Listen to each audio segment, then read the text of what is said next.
adelante. ¿Y si te dijera que ese sueño puede ser una realidad? En Universidad ISEP te ayudamos a hacer lo posible. Con más de 37 años de trayectoria seguimos evolucionando para estar más cerca de ti. Contamos con más de 70 programas en 6 áreas de estudio, desde certificaciones hasta doctorados. También ofrecemos títulos oficiales y equivalencia académica en Estados Unidos. Hoy estamos más cerca de ti. Contamos con sedes en Estados Unidos, México, Costa Rica, Colombia, Brasil y Europa.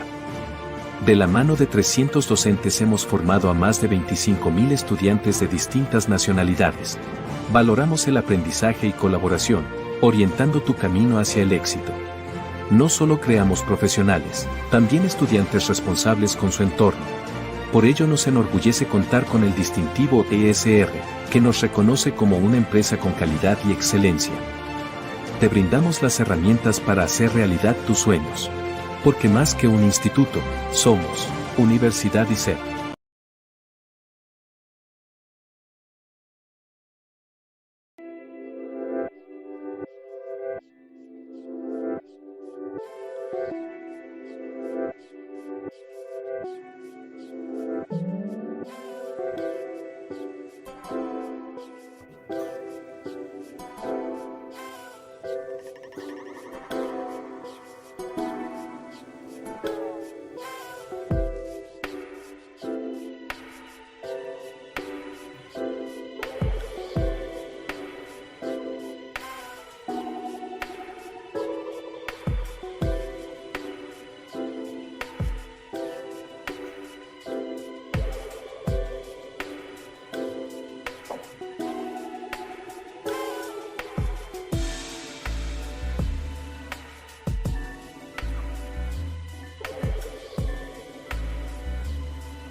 Hola, ¿qué tal? Muy buenas tardes tengan todos ustedes. Espero que estén muy bien y me complace estar aquí. Mi nombre es Luz Mariela Carrasco de Universidad ISEP y bueno, tenemos este espacio donde vamos a tener nuestra masterclass titulada Mitos Imaginarios de la Salud Sexual y Reproductiva.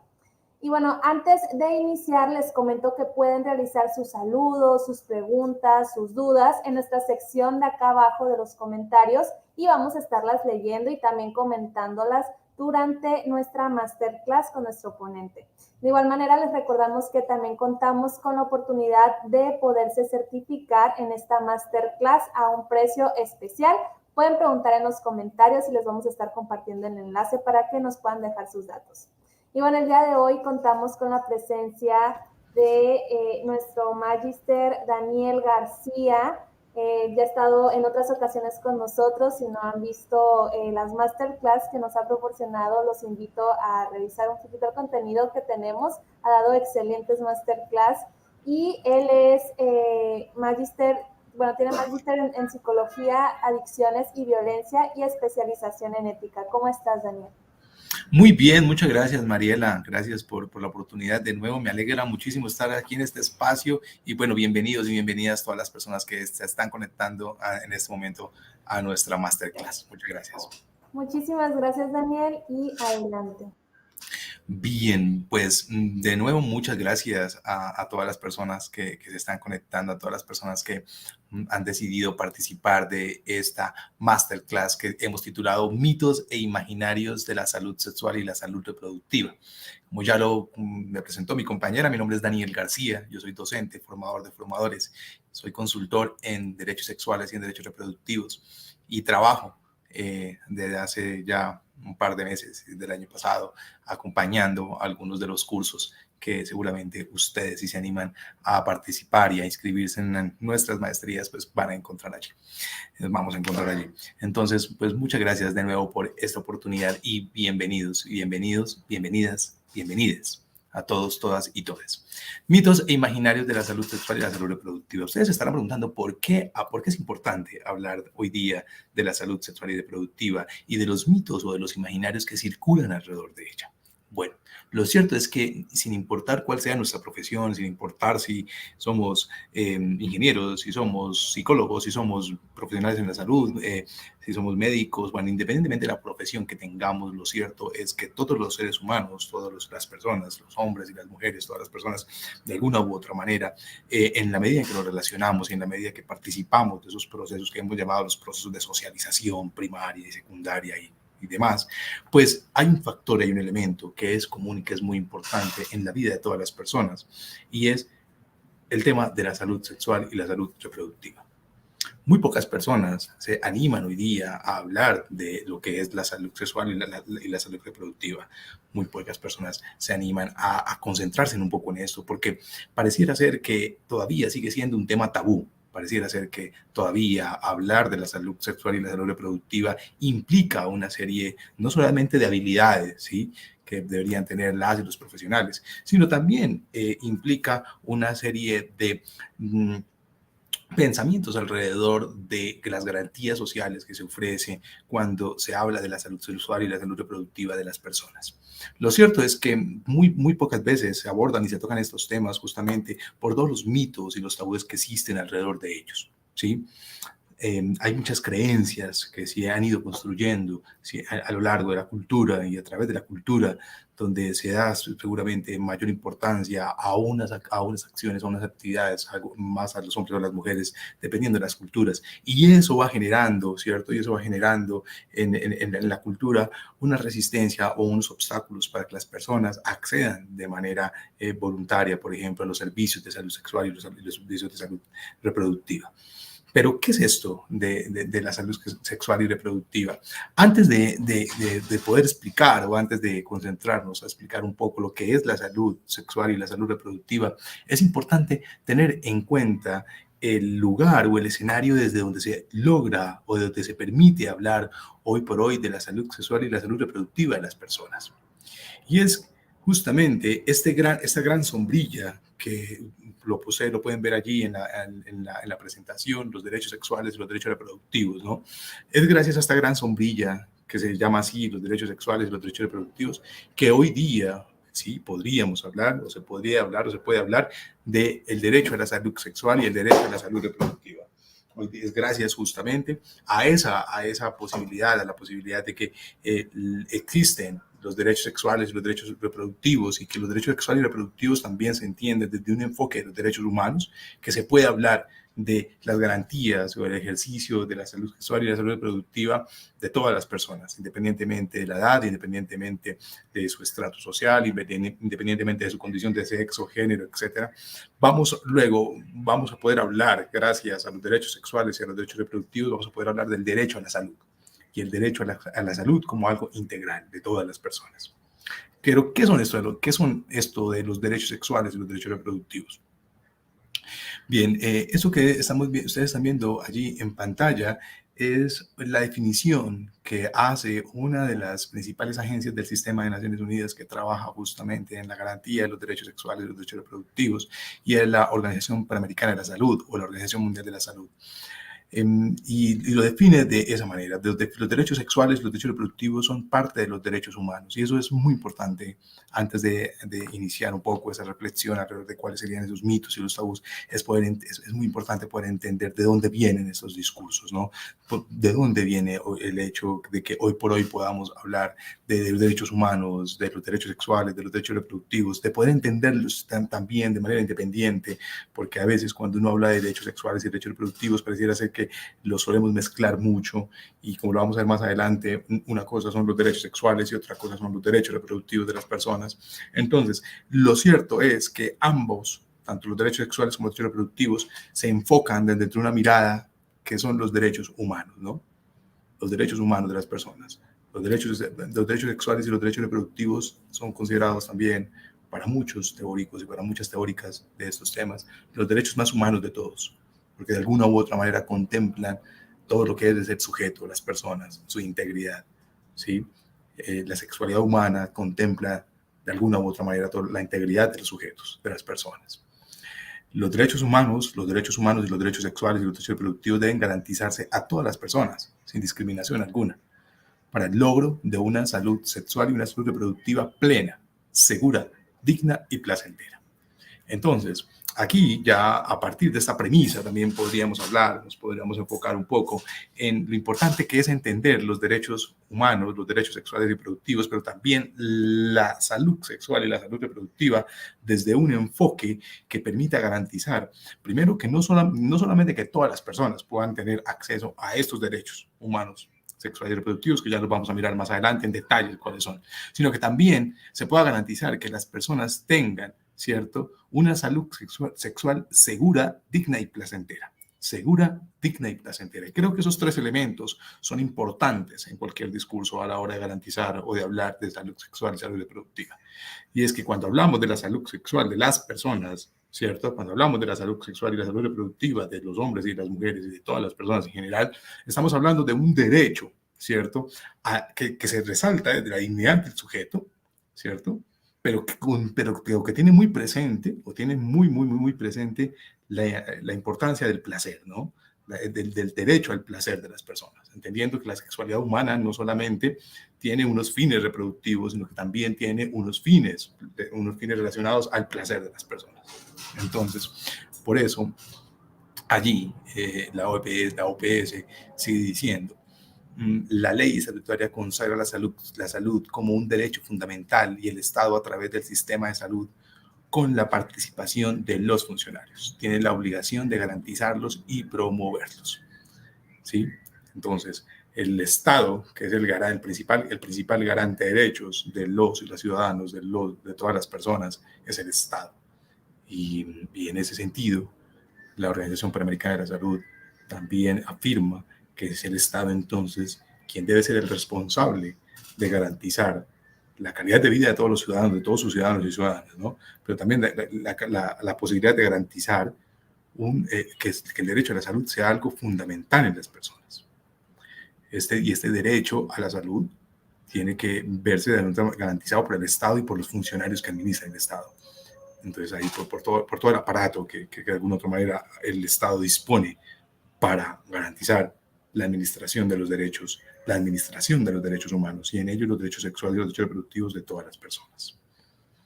Bien, yo les quiero invitar a que si en algún momento surge alguna duda, alguna inquietud, si hay alguna otra pregunta, pues bienvenida sea la pregunta, ¿no? Entonces, a través del chat les invitamos a que participen o que puedan ir dejando también sus comentarios. Muy bien, pues vamos a ir aterrizando un poco esto. ¿Qué son los derechos sexuales? ¿Sí? Vamos a mirar entonces, por un lado, qué son los derechos sexuales, y por otro lado, qué son los derechos reproductivos, ¿no? Para poder llegar a este gran compendio de lo que sería la salud sexual y la salud reproductiva. Pues los derechos sexuales son principalmente esos que vemos allí en nuestra diapositiva. El primero es el derecho a fortalecer la autonomía y la autoestima en el ejercicio de la sexualidad. El segundo, el derecho a explorar y a disfrutar de una vida sexual placentera. El tercero es el derecho a elegir las parejas sexuales. Y cuando estaban haciendo esta diapositiva, me parece muy oportuno el hecho de que se hable en plural, entendiendo que los seres humanos no tenemos una única pareja en el curso de la vida, sino que seguramente los seres humanos podemos llegar a tener más de una pareja, ¿no? Entonces, el derecho a elegir las parejas sexuales es también desde allí, desde esa mirada, pero también desde la mirada de poder entender y poder comprender que hoy por hoy también existen nuevas formas de llevar la vida de pareja, ¿no? No existe una única manera de entender la vida de pareja. Existen relaciones abiertas, existen relaciones polígamas, no existen solo la monogamia en el sentido de la pareja, ¿no? Existen otras formas hoy por hoy. Y por eso ese derecho habla del derecho a elegir las parejas en la eventualidad de que una persona, ¿cierto?, bajo el propio dominio de su ética, entiende también este hecho de la sexualidad humana como una puesta de acuerdos que se da entre las personas. Y eso es muy importante entenderlo desde allí. El derecho a vivir la sexualidad sin ningún tipo de violencia, ese es otro de los grandes derechos sexuales, y es que a todas las personas, a todos los seres humanos, hombres, mujeres, niños, niñas, infantes, adolescentes, se les garantice espacios seguros en la vida, se les garanticen espacios seguros en la vida. Espacios seguros que van en la familia, espacios seguros que van en la escuela, pero también en los espacios seguros que son del trabajo, ¿no? A todas las personas, se les debería garantizar espacios seguros en nuestro trabajo, en cualquier lado, relacionados con la propia sexualidad humana, ¿no? Y eso está muy relacionado con el primero, el derecho a fortalecer la autonomía y la autoestima en el ejercicio de la sexualidad. Eso es un derecho. Y aquí viene un punto muy importante, y es el hecho de poder comprender y poder entender que este es un tema que le compete a todas las personas que de alguna otra manera trabajan en el acompañamiento de los procesos humanos, ¿no? Entender los derechos sexuales y los derechos reproductivos. Pero primero, el primer gran reto, yo siempre lo he dicho a todos los estudiantes, el primer gran reto es poder entender esto en primera persona. Es decir, que le toca a uno en primera persona. Yo, en primera persona, cómo vivo, cómo vivo la posibilidad de materializar estos derechos, ¿no? Como los estamos viendo. Y después la posibilidad de que otros los conozcan y también se garanticen y se ejerzan. El derecho a tener relaciones sexuales consensuadas, es decir, entender el ejercicio de la sexualidad, ¿cierto? Entender el ejercicio de la actividad sexual como un ejercicio consensuado, donde siempre quienes participan de las actividades sexuales lo han hecho bajo la garantía de su propia seguridad y bajo el resultado de su propia autonomía y de sus propias decisiones.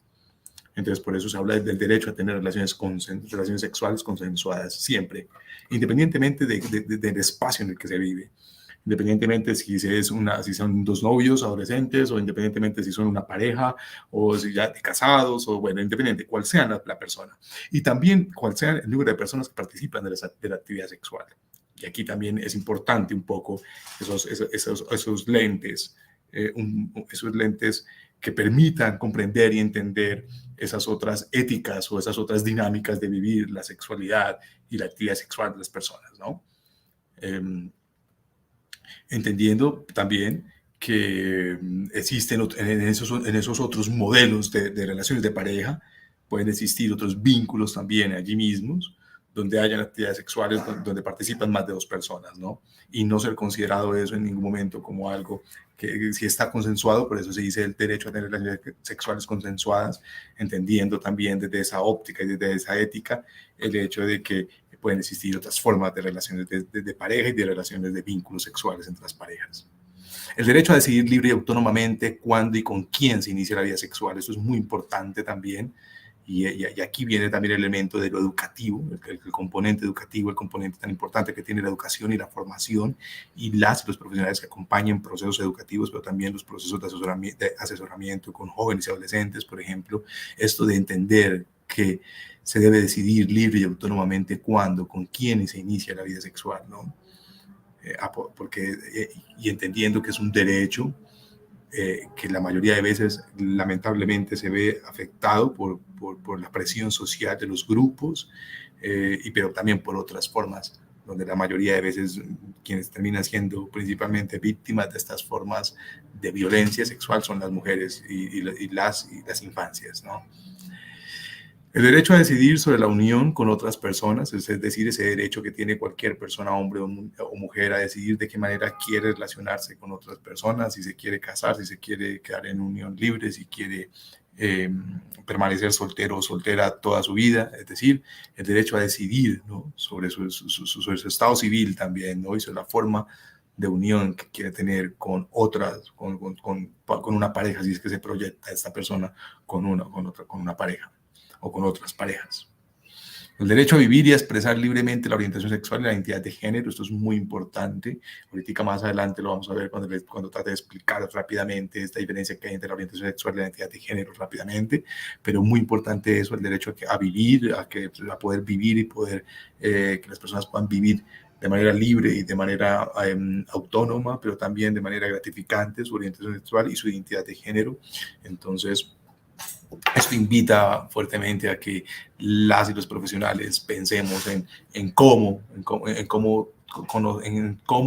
trabajamos con las personas diversas sexualmente, es decir, si tenemos las habilidades para poder garantizar que en nuestro trabajo y en nuestro relacionamiento laboral podamos garantizar que todas las personas, independientemente que sean heterosexuales, homosexuales, bisexuales, cisgénero, transgénero, o independientemente de su expresión de género, pues se sientan seguras. Y eso es lo más importante también.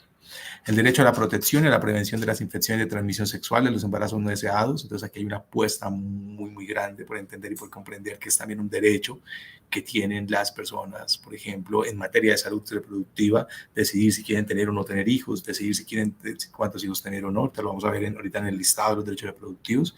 Y por último, el derecho a recibir información, el derecho a recibir la información y el acceso a los servicios de salud de calidad, ¿no?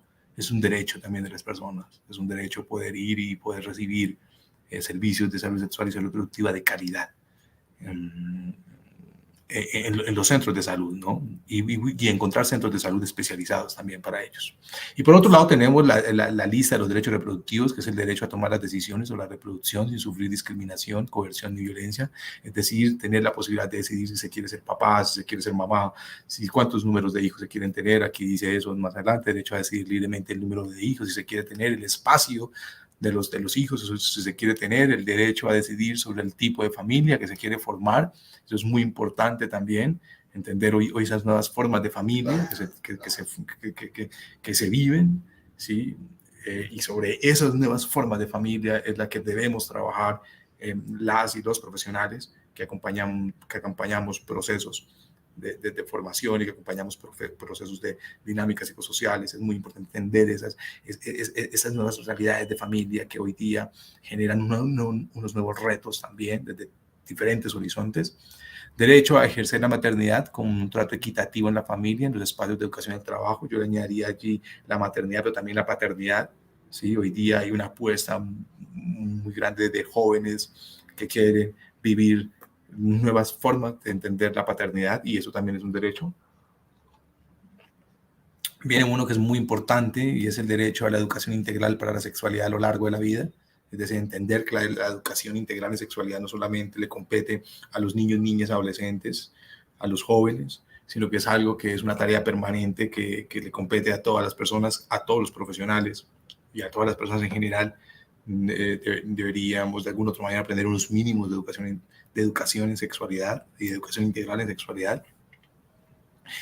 Y bueno, entre otros está también el derecho a dependiendo del país y dependiendo de las políticas, poder garantizar que otra serie de derechos se ejerzan y se puedan ejercer, como es, por ejemplo, el derecho a la interrupción voluntaria del embarazo, ¿sí? El derecho al aborto. Y hago referencia allí dependiendo del lugar donde nos encontremos, ¿no? Porque esto cambia y varía de acuerdo a los estados. Estos derechos humanos, estos derechos sexuales y derechos reproductivos tienen las mismas características que los derechos humanos en general. Deberían tener las mismas características, ¿no? Este listado de derechos sexuales y reproductivos que he leído anteriormente. Deberían ser universales, es decir, o deben ser universales, no deberían, no, sino deben ser universales para todas las personas. Todas las personas nacemos de alguna otra manera, somos seres sexuados por naturaleza, ¿no? Nacemos con unas características sexuales, todos los seres humanos de alguna otra manera nacemos y al momento de nacer se nos asigna una condición de sexo y también una condición de género y bueno, en fin, pero es para todas las personas de alguna otra manera deberíamos tener derecho a poder decidir frente a nuestra sexualidad y poder decidir frente a nuestra reproducción. Son absolutos en la medida que en la medida que de alguna u otra manera los derechos también se apropian en la medida que los vive en primera persona, ¿no? Entonces, podemos garantizar y solamente podemos hacer control sobre nuestros derechos en la medida en que los conocemos y en la medida en que podemos reclamar que de alguna u otra manera se están vulnerando esos derechos, porque los podemos conocer. Y sí, allí de alguna otra manera con lo inviolable no se pueden violar, porque violar estos derechos sería como quitar de alguna otra manera el sentido para el cual fueron creados. Y por eso también son progresivos, son indisolubles y por eso son imprescriptibles también, porque están allí en la vida de los sujetos, porque de alguna u otra manera en todas las sociedades están presentes esos derechos humanos y los derechos sexuales y los derechos reproductivos. En todas las sociedades de alguna u otra manera dialogamos permanentemente y hay una seria preocupación por las políticas que garantizan de alguna otra manera o que benefician la salud sexual de los ciudadanos y las ciudadanas. Hay una preocupación fuertemente en las escuelas y colegios, por ejemplo, por los índices de embarazo en la adolescencia todavía. Y eso son temas que competen también a las áreas de la salud sexual y la salud reproductiva.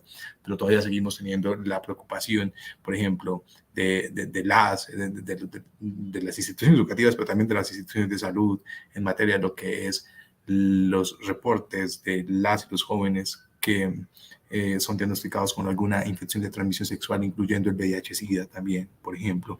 Esto para decir que hay muchas realidades dentro de la sociedad que se pueden ver y que se podrían estudiar a primera vista cuando estudiamos y cuando analizamos las comunidades con las que trabajamos, ¿cierto? O las sociedades con las que trabajamos. A todos, de alguna otra manera, por eso hago un énfasis y hago mucho énfasis en que todos los seres humanos somos seres sexuales por naturaleza, ¿no? Somos seres sexuados en la medida en que de alguna otra manera nos relacionamos con otros seres sexuados. Y en ese momento, y en ese conjunto de relaciones sociales, ¿sí? Generamos dinámicas y formas de relacionarnos desde la sexualidad humana, ¿sí?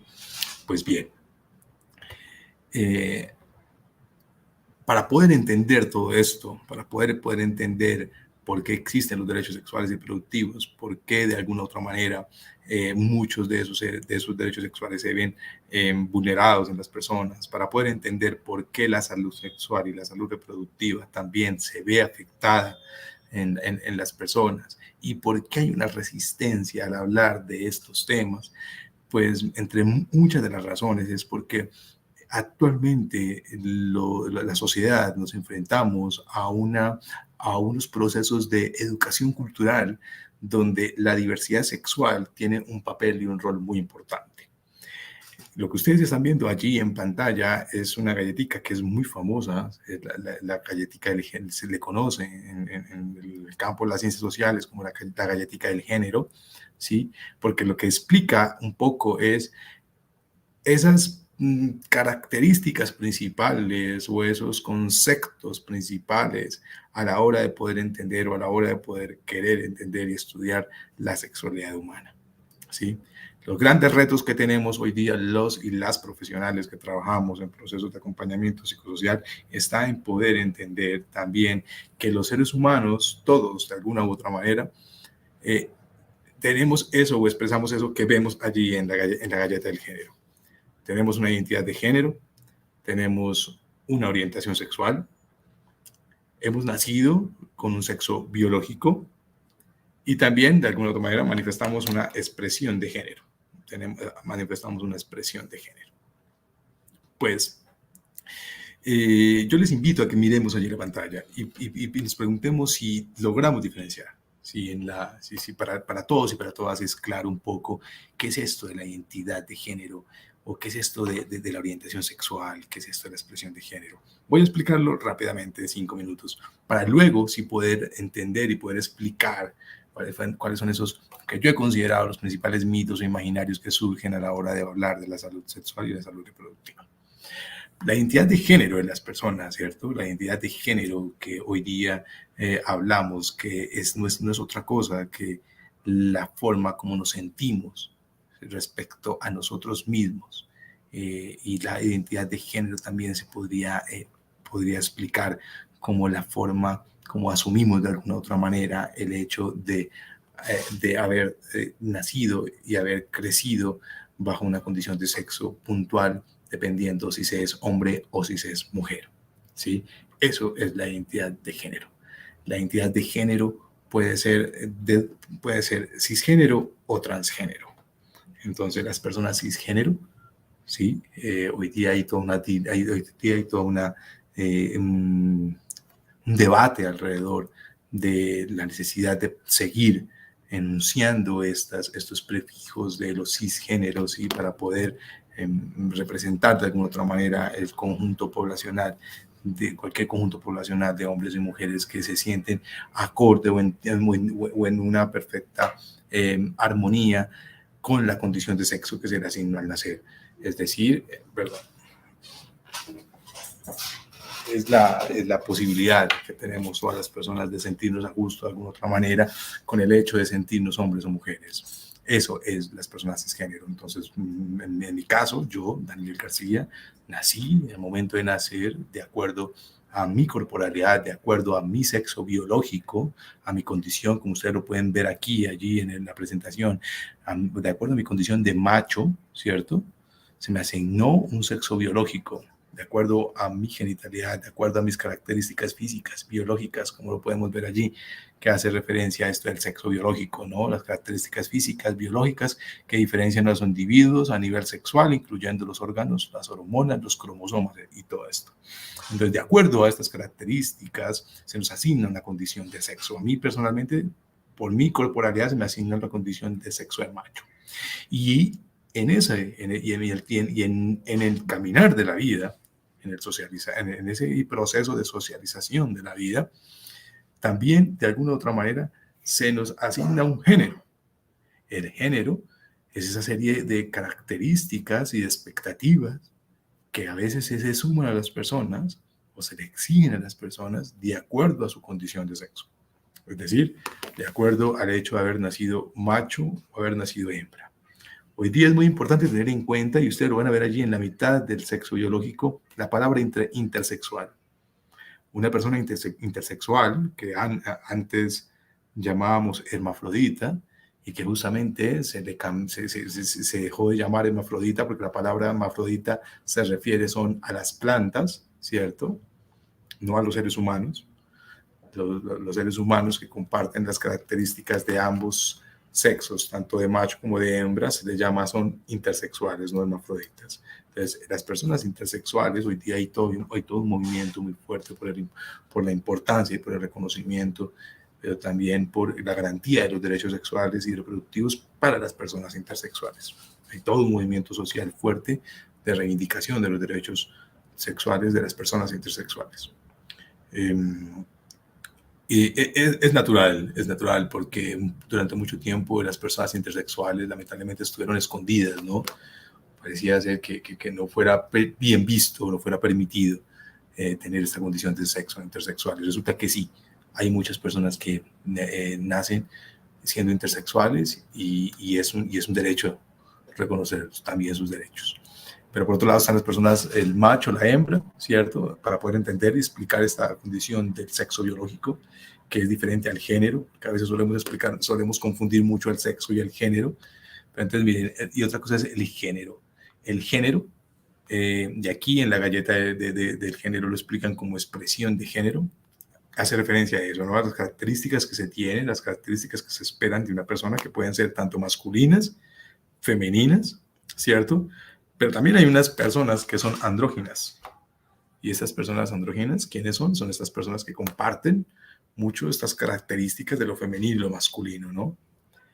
Allí podríamos hablar también, el tiempo lamentablemente no nos da, tendríamos que hacer otra masterclass, pero sí, seguramente si ustedes se vinculan a sus clases, a las clases de maestría en infarto juvenil, por ejemplo, o en la clínica, por ejemplo, allí van a poder estudiar muy a detalle todas estas características o todas estas teorías alrededor de la importancia de la diversidad sexual y de géneros actualmente. Pero miren, la expresión de género, la expresión de género puede ser masculina, puede ser femenina, puede ser andrógina, y allí también se circunscriben una serie de identidades de género, como son las personas no binarias. Hoy día existen las personas no binarias, ¿sí? Que son estas personas que no están interesadas justamente en estar entre lo opuesto, lo masculino, lo femenino, y están allí, pues confluyen un poco. Y por otro lado tenemos también ya las personas en la identidad de género. Están las personas cisgénero, las personas transgénero. Las personas transgénero son las personas que, como su nombre lo dice, transitan, ¿no?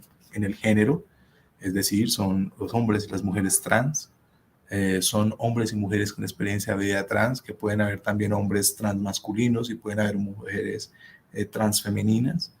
Entonces, y bueno, y esta serie de categorías. Y por otro lado está la orientación sexual, que esto sí que cada día viene siendo mucho más complejo y mucho más interesante cuando se estudia desde la práctica con las y los jóvenes. y es poder entender que existen no solamente hoy día 3 orientaciones sexuales, como se creía para muchas personas antes. Las orientaciones sexuales eran la heterosexualidad, ¿sí? Un hombre que se enamora de una mujer que se enamora de un hombre, o la homosexualidad, lo contrario, hombre con hombre, mujer con mujer, o la bisexualidad, ¿sí? Estas personas que gustan de hombres y mujeres de manera ambivalente, pero también existen otras orientaciones hoy día, orientaciones sexuales, como es las personas pansexuales, ¿sí? Las personas asexuales y también las personas asexuales, que no quiere decir que no tengan una orientación, no tengan un deseo sexual, no, pues eso es otra forma de entender la sexualidad, ¿cierto?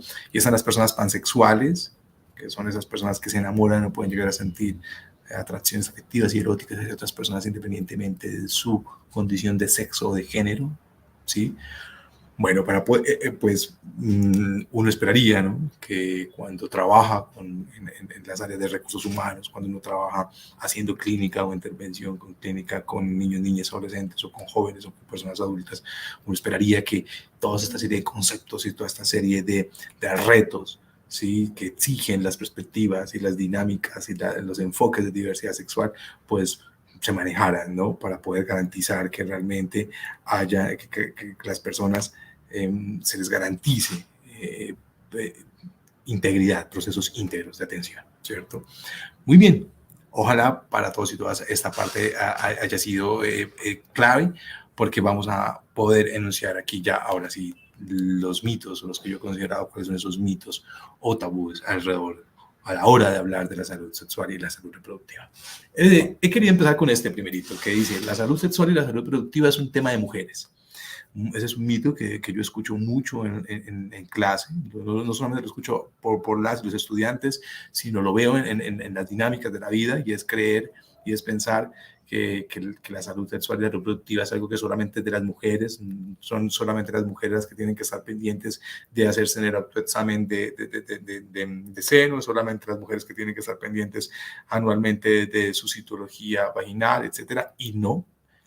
No es cierto. De entrada, derribamos este mito diciendo: no es cierto. La salud sexual y la salud reproductiva es también un tema que le compete a los hombres. Los hombres también nos preocupamos, no solo los hombres también nos deberíamos preocupar por nuestra salud sexual y reproductiva. A los hombres también les preocupa también un poco el tema del cáncer de próstata. A los hombres también les preocupa el tema de las masas que se pueden producir en sus testículos cuando se pueden, cuando se les enseña a ellos mismos a hacerse el autoexamen, ¿cierto?, de la prevención de las masas testiculares, por ejemplo. Entonces es un mito creer. Lo que sucede es que culturalmente a las mujeres les ha permitido mucho más fácil hablar de la realidad de su vida sexual, ¿no? Entonces se hace mucha oferta, por ejemplo, en la prevención del cáncer de seno, hay una oferta porque pareciera ser que este tema de la salud sexual y la salud reproductiva a las mujeres se les permitiría hablar de una manera mucho más tranquila, es normal aceptarlo, ¿no? Pero, por ejemplo, dentro de este tema hay otras necesidades que están también en esta misma línea de lo que es la salud sexual y la salud reproductiva para las personas, por ejemplo, en el caso de las personas de los hombres homosexuales, por ejemplo, que realizan prácticas anales. Entonces es normal, ¿sí?, y hace parte de muchas veces de los exámenes de laboratorio de rutina de hombres o de mujeres que realizan prácticas anales, y es la citología anal. Y hoy día las personas hemos ido aprendiendo a romper un poco el miedo a hablar de estos temas, a hablar de la citología vaginal, de la citología anal, independientemente de cuáles sean las prácticas genitales o las prácticas sexuales que realicen las personas. Entonces es un mito. No es cierto creer que solamente nos vamos a encontrar siempre con una mujer en la consulta que va a preguntar por sus dos temas relacionados con su salud sexual y su salud reproductiva. No. Lo cierto es que los retos están tanto en hombres como en mujeres. Y ojo, no solamente hombres o no solamente mujeres cisgénero, sino que también hay mujeres transgénero y hombres transgénero y hombres cisgénero. Entonces, eso ya representa también una serie de retos en materia de salud sexual y salud reproductiva para todas las personas, para los profesionales en la salud, pero también para los profesionales en psicología. Y es poder entender esas dinámicas que son diferentes, porque no seguramente que las preocupaciones para el hombre cisgénero en materia de su salud sexual y salud reproductiva no es las mismas preocupaciones para el hombre transgénero en materia de salud sexual y salud reproductiva. Entonces, eso es lo mismo para las mujeres, no es lo mismo las preocupaciones o los checklists que debe hacerse la mujer cisgénero en materia de salud sexual y reproductiva es diferente a la mujer transgénero. Para explicarlo, ¿no? Para pasar al siguiente. Claro que una mujer, por ejemplo, la mujer cisgénero se preocuparía por su citología vaginal cada 6 meses o cada año. La mujer transgénero seguramente que se tiene que preocupar por hacerse un examen de próstata, dependiente de cuál sea su condición de sexo biológico. Muy bien, tenemos la segunda. La salud sexual y la salud reproductiva solo tiene que ver con un tema de salud física. Bueno, este es otro mito. Y es que lamentablemente por pensar esto, muchas personas, sobre todo muchos jóvenes, dejan pasar signos y síntomas asociados a alguna infección de transmisión sexual. Porque lamentablemente pareciera ser que solamente creemos, cuando hablamos de salud sexual y salud reproductiva, el gran enemigo de la salud sexual y la reproductiva, las infecciones de transmisión sexual. Y no son solamente las ITS, ¿sí? Entonces, no solamente debería haber un enfoque y un trabajo, no solamente debería haber una preocupación fuerte por hacer educación sobre lo que es el uso adecuado del condón, los usos adecuados de otras formas de prevención de ITS, etcétera, etcétera, sino es entender que no solamente la salud sexual y la salud reproductiva tiene que ver algo con un tema físico, es también un tema psicológico. Y por eso lo veíamos, ¿no? En los derechos sexuales y los derechos reproductivos. Muchos de estos derechos sexuales y estos derechos reproductivos tienen que ver con la salud psicológica de las personas, con los derechos que tenemos de alguna otra manera a estar bien, no solamente físicamente, sino también estar bien emocionalmente, sentirnos bien psicológicamente. Entonces, es un mito creer que a la hora de hablar de salud sexual y reproductiva solamente se está hablando y solamente se tiene que enfocar en la preocupación por los temas de salud física, ¿no? Esta parte es muy importante. Entonces, hay un reto muy grande para los y las profesionales en psicología y es formarse en salud sexual y salud reproductiva. Algo que yo escucho muchísimo de mis colegas profesionales es que en las entrevistas y en las evaluaciones de entrevista que se hacen, muchos de los problemas con los que se llega a la consulta se asocian y aterrizan en temas asociados a la sexualidad de las personas. Eso ya es un motivo más que suficiente para que todos las y los profesionales de psicología o en cualquier área de las ciencias sociales se formaran en estos temas. El siguiente, la masturbación produce esterilidad, impotencia y anorgasmia. Este es un mito y lo quise traer allí porque alrededor del tema de la autoestimulación hay muchos mitos y poder de alguna otra manera, ¿cierto?, reconciliarnos con estos mitos que le han hecho tanto daño a la sociedad, ¿sí? Cuando a las y los jóvenes, cuando a los niños y niñas, cuando a los infantes les decimos ideas como estas, ¿sí? La masturbación produce esterilidad, impotencia, anorgasmia. Bueno, yo creo que todos y todas y todes sabemos que es anorgasmia, ¿no? Sin la posibilidad de no llegar al orgasmo, ¿no? Entonces, esto es falso. Sabemos que en la práctica esto es falso. Las prácticas autoestimulatorias, la masturbación, como le solemos conocer culturalmente, no produce ni esterilidad, no produce impotencia, no produce dolores de cabeza, bueno, en fin. Entonces, alrededor de esto hay que desmitificar. Para poder desmitificar este mito hay que hablar desde la educación. Hay que trabajar mucho desde la educación, entender primero el derecho al placer que tienen todas las personas, y en el derecho al placer está el derecho al ejercicio de las prácticas autoestimulatorias, pero también entender el derecho a la privacidad, por ejemplo, si se va a hablar de estos temas con jóvenes y con adolescentes. Entonces es un reto dependiendo con quien se quiera educar en estos temas, porque también con las personas, yo he acompañado psicólogos que trabajan en centros de gerontología, donde hablan de cómo tienen que empezar a enseñar sobre estas prácticas por ejemplo, a las personas de la tercera edad, de alguna otra manera. Entonces, cuando digo que enseñar es de enseñar los cuidados, por ejemplo, de la privacidad, ¿no? de entender que hay cosas que se hacen en privado, de entender cómo cuando se enseña a los niños. Entonces se vuelven muchas veces esas pedagogías, esas formas de educación. Entonces es un tema que se debe enseñar a lo largo del curso de la vida, ¿no? Porque ese tema está muy asociado a otros temas, como creer, por ejemplo, que cuando se presentan prácticas autoestimulatorias en la vida de parejas, porque ya se apagó el fuego de la pasión por la pareja, o se apagó el amor por la pareja, etcétera, etcétera. Y resulta que no, alrededor de estos temas hay mucha educación. Para quienes quieran optar por saber mucho más sobre esto, pues la maestría en sexología que ofrece aquí en el ICEP es clave, porque toca justamente eso, técnicamente derriba toda esa serie de mitos y tabús que existen alrededor de estos temas. El hombre siempre debe estar preparado para las relaciones sexuales, ¿no? Ese es uno de los grandes mitos que existe y que afecta a la salud sexual y la salud psicológica de los hombres en general. No solamente las mujeres, sino de los hombres en general.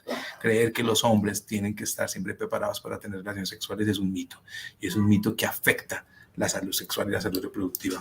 Un estudio muy importante, un estudio que se desarrolló, creo que ya va a ser unos 2 años, que demostraba cómo por culpa de este mito habían aumentado el número de infecciones de transmisión sexual en un grupo poblacional, que era la muestra de estudio, ¿no? Y era que los hombres, por el hecho de que los mismos hombres creían que siempre debían de estar preparados para tener relaciones sexuales, pues sentían que no se podían negar. Y ese sentir que no se podían negar a tener relaciones sexuales, pues los hacía más propensos, por ejemplo, a tener relaciones sexuales sin protección, si en ese momento no habían medidas preventivas como condones. ¿Sí?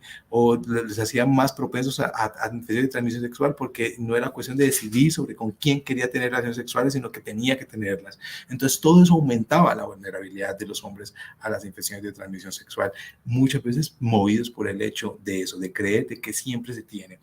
Este mito se derrumba desde la educación, desde la importancia de entender los enfoques transicionales, por ejemplo, de las nuevas masculinidades, de las nuevas miradas del género, etcétera. Desde allí se pueden estudiar perfectamente y desmitificar estos. Otro mito de la salud sexual y la salud reproductiva es creer que las relaciones sexuales son un sinónimo de coito. Y no, ¿sí? Entonces, ahí hay que empezar a mirar un poco cuáles son los imaginarios, cuáles son las ideas, las creencias que se tienen alrededor de la relación sexual, alrededor del hecho de lo que significa una relación sexual, de lo que significa la penetración en la relación sexual. Hemos ido avanzando. Yo creo que las y los jóvenes hoy día nos van enseñando mucho, ¿no? Esas nuevas formas de comunicación que deben existir entre las relaciones de pareja, que permitan justamente prever y entender estas nuevas o estas otras formas de entender y de comprender la sexualidad y las relaciones sexuales. Aquí viene uno que, si hay prácticas autoestimulatorias estando casados o con pareja, es porque hay conflictos sexuales en la pareja. O sea, creo que ya le había tocado ahorita hace un momentico, y es creer eso, ¿no? Muchas personas se conflictúan en su relación de pareja y conflictúan en su vida si encuentran a su pareja teniendo prácticas autoestimulatorias o masturbándose. Y resulta que no, es un mito creer eso. Muchas parejas hoy día realizan prácticas autoestimulatorias y hacen parte de estos juegos del erotismo, ¿cierto? Y de la sexualidad en pareja, justamente a través de ejercicios de práctica autoestimulatoria.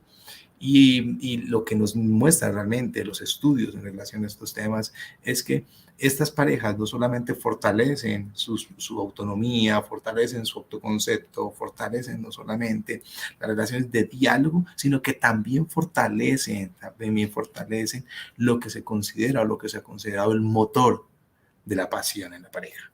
Y bueno, pues para quienes quieran ahondando en estos temas, ahorita al finalizar les voy a sugerir unos 2 o 3 textos que les puede servir o les puede ser de mucha ayuda.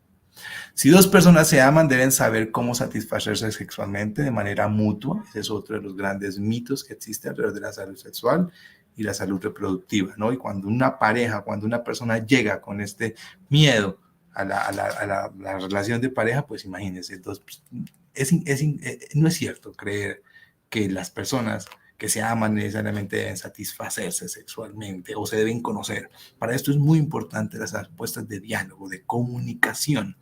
El sexo es oral justamente porque se puede hablar de él. El sexo es oral porque se puede dialogar de él, porque se puede conversar alrededor de él. Entonces, recuerden cuando empezábamos hace un momentico que hablábamos de que todas las relaciones sexuales deberían ser consensuadas, son un derecho que sean consensuadas, pues también es un derecho ser dialogadas en medio de ese consenso. ¿Qué nos gusta? ¿Cómo nos gusta? ¿Por qué nos gusta? Es eso justamente lo que hace las relaciones sexuales diferentes cuando se trata o cuando tienen o están mediadas también por este vínculo de lo que significa la vida de pareja. Si dos personas se aman, deben saber cómo satisfacerse sexualmente de manera mutua. Pues no, muchas veces no. Muchas veces la sexualidad, la genitalidad no es un libreto, no es algo que te aprendes y recitas, ¿no? No, en lo que es algo que se descubre también. Y se descubre dependiendo de la persona, de la relación con la persona. Muy bien, miremos otra. La sexualidad también tiene su ciclo de vida. Es decir, creer que la sexualidad se acaba. ¿Sí? Que es algo que le compete solamente a las y los jóvenes. Entonces, programas de educación sexual para niños nomás o para jóvenes nomás. Y pareciera ser que llega un punto en la vida como que no es permitido vivir o expresar esa dimensión de la sexualidad. Y por ese tipo de ideas o de mitos es que se le llama a un hombre o a una mujer adulto mayor, se le coloca el sobrenombre de viejo verde, entre comillas, ¿sí? Para referirse a un adulto mayor que está expresando de alguna otra manera un deseo sexual o que está expresando una satisfacción de orden sexual, ¿no? Porque se cree que no, porque se cree que la sexualidad también empezó y se acabó, ¿no? La sexualidad acaba o muere con la vida de las personas, ¿sí?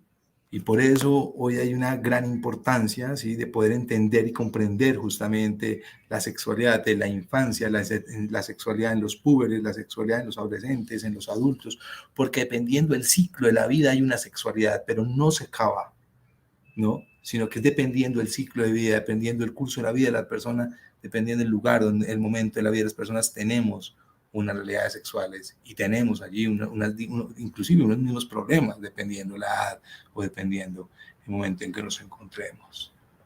Bueno, aquí había esta: si no hay erección no puede haber sexo. Este es otro de los grandes mitos de la salud sexual y reproductiva, gran mito que se desmitifica gracias al acompañamiento que hacen los y las profesionales en psicología hoy día, los terapeutas sexuales, al enseñar, ¿sí? Cantidad de estrategias, no solamente de autoconocimiento, sino de conocimiento de pareja, que permita entender y poder comprender la sexualidad humana y el placer humano más allá del hecho de la erección. Y entonces aquí es bien importante, se desmitifica también de un trabajo que hacen las y los terapeutas sexuales, ¿sí? Al abordar las nuevas masculinidades, lo que significa los retos y el ejercicio de la sexualidad, de estas nuevas maneras de entender la masculinidad hoy día, ¿sí? Entonces, aquí en la maestría de sexología, de clínica y de terapia de parejas, pues, para quienes quieran optar por ella o quieran ir allí curiosamente a revisar el plan de estudios, van a encontrar que hay unas materias para trabajar justamente todos estos temas de la importancia de la educación integral en sexualidad y la importancia de la educación sexual dependiendo del curso de vida de las personas, ¿sí? Que no es lo mismo dependiendo del curso de vida de las personas. Bueno, pues muchas gracias. Son muchos más, hay muchos más mitos, hay muchos más imaginarios que podríamos abordar y trabajar. Pero bueno, los dejo hasta aquí para ver si hay dudas, si hay inquietudes, si tenemos alguna pregunta, alguna inquietud, alguna reflexión que queramos hacer, pues bienvenidos, bienvenidas sean. Muchas gracias, Daniel, por la información que nos compartes. Y aquí tuvimos unas duditas. Esta duda es de vidas íntimas. Comentaba ella, ¿qué hay del mito en torno a que la transexualidad responde a problemas psicológicos? Bueno, muy bien. Bueno, pues lo primero que queríamos aclarar allí es que la transexualidad hace parte o es una forma más de lo que significa una vida con experiencia de vida trans, lo que significa una experiencia de vida trans, ¿sí? Entonces, casi que podríamos decir que aquí hay una categoría grande que son la palabra transgénero, y debajo del transgénero podríamos decir que están travestis, transformistas y personas transexuales también. Lo particular de estas personas transexuales, lo explico para poder entender un poco la pregunta de nuestra oyente, bueno, nuestra usuaria allí, es entender que la transexualidad hace referencia puntualmente a las personas con experiencia de vida trans que de alguna u otra manera se han intervenido en procesos de o reasignación sexual o en procesos de hormonización sexual, ¿sí? Entonces las personas transexuales, pero es un mito creer que las personas transexuales están viviendo su transexualidad por problemas psicológicos, ¿no? Afortunadamente, desde 1979, desde 1973 y desde 1979 se han hecho cambios significativos, ¿no? En lo que es el CI, por ejemplo. Ya no podemos entender o ya no podemos seguir comprendiendo la sexualidad y tampoco las orientaciones sexuales y las identidades de género como una patología, ¿no? Hoy día las personas con experiencia de vida trans están todavía trabajando de alguna otra manera porque justamente desde una mirada del derecho a la salud, trabajando porque sus procesos de tránsito, sus procesos de tránsito de género sean entendidos y sean comprendidos desde otras dinámicas que implican más allá de las miradas de la salud conservadora, ¿no? Y es poder entender que no se está enfermo. Las personas con orientaciones sexuales diversas, las personas con identidades de género no normativas, no están enfermas, están siendo ellas. Muchísimas gracias, Daniel. Aquí también tenemos una preguntita de Marcos. Dice, ¿qué hay del mito en torno a que las personas con discapacidad no pueden tener vida sexual? No, eso sí que es un mito, eso sí es un mito muy grande. Lo que nos muestra la práctica, lo que nos muestran los estudios es lo contrario, ¿no? Las personas con capacidades y con funcionalidades múltiples, ¿sí? Tienen una vida sexual, como cualquier persona, ¿sí? Seguramente, dependiendo de la discapacidad de la persona, pues esa discapacidad se adapta a una forma de vivir la sexualidad, pero no es cierto, no es cierto que las personas con discapacidad sufran de impotencia sexual, no. Por el contrario, hoy día hay unas apuestas de salud bien interesantes en poder acompañar justamente estos procesos de las personas que se encuentran con alguna discapacidad puntual y entender y comprender que también es un derecho a la salud, es un derecho de estas personas a vivir una vida sexual y reproductiva plena. Bueno, pues muchísimas gracias, Daniel, por prestarte a este espacio nuevamente con nosotros, por compartirnos esta aclaración tan importante ante los mitos imaginarios de la salud sexual y reproductiva. De verdad que las personas están muy agradecidas contigo por exponer este tema. Te agradecemos también de parte de Universidad ISEP por enriquecernos con esta información. Bueno, con mucho gusto, muchas gracias y seguro nos estaremos viendo en una próxima ocasión. Muchas gracias, Daniel. Nos vemos hasta la próxima.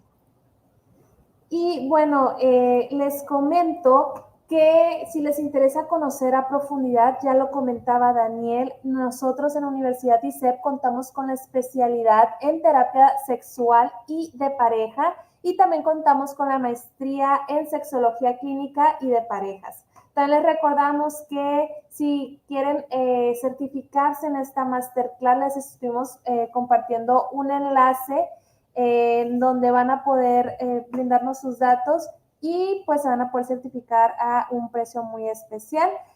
Solamente les comento, ingresan al enlace y dentro de las próximas 48 horas les estaremos proporcionando su certificado al correo que también nos proporcionaron.